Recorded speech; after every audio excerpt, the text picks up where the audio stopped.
અનિતાબેન, નીલમ વાત કરું છું મહામંથન મંતવ્ય ન્યૂઝથી. જે પ્રકારે અત્યારે સમાચાર છે, મહેસાણામાં ભારતીય જનતા પાર્ટી દ્વારા જ્યારે ટિકિટની વહેંચણી થઈ છે તેને લઈને એક ભડકો જોવા મળી રહ્યો છે. ઘણા લોકોની ટિકિટ કપાઈ છે. શું કહેશો? આપને શું લાગે છે? આપની ટિકિટ પણ કપાઈ છે, તો શું લાગે છે તમને? મારી પણ ટિકિટ કપાઈ છે.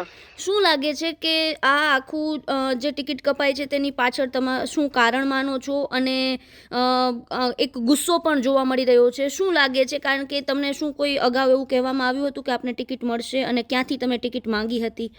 આ મુદ્દે વાત કરશો. લગભગ હું 2015 થી ભાજપ સાથે જોડાયેલી છું, બરાબર. જી. અને મને હાલ હું તાલુકા મહિલા મોરચાની પ્રમુખમાં ચાલુ જ છું. જી. ભાજપમાં, બરાબર. પછી લેડીઝની સીટ હતી, મેં પહેલી વાર માંગી ટિકિટ.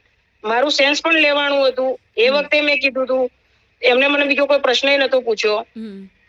અને મને એ વખતે કીધું હતું કે તમે પહેલી વાર લડો છો? મેં કીધું હા, અમે પહેલી વાર લડીએ છીએ. બરાબર.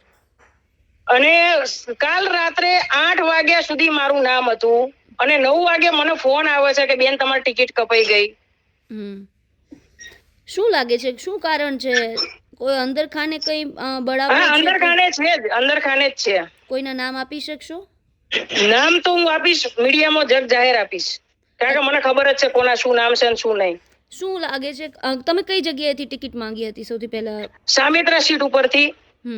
મહિલાની સીટ હતી, સામાન્ય સ્ત્રી હતી. ઓકે. મારા ફોર્મ ભરાઈ ગયા હતા, બધું કમ્પ્લીટ હતું. છેલ્લે સુધી અમને લોકો છે, એટલે આ શું સમજે છે? બરાબર. યાર અમાર ઉપર કપાળ ઉપર શું લખેલું છે એ શું સમજો છો? લેવાની ગણતરી છે.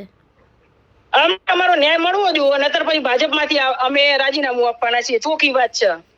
ભાજપમાંથી રાજીનામું આપીને રાજીનામું એવું કોઈ પ્લાન છે? કોઈ પક્ષમાં ઊભું નહીં રહેવાનું. બરાબર. હા, ભાજપમાંથી રાજીનામું, બસ. તમે આ બાબતને લઈને 15 વર્ષથી એમ નહીં, 15 વર્ષથી અમે જોડાયેલા છીએ.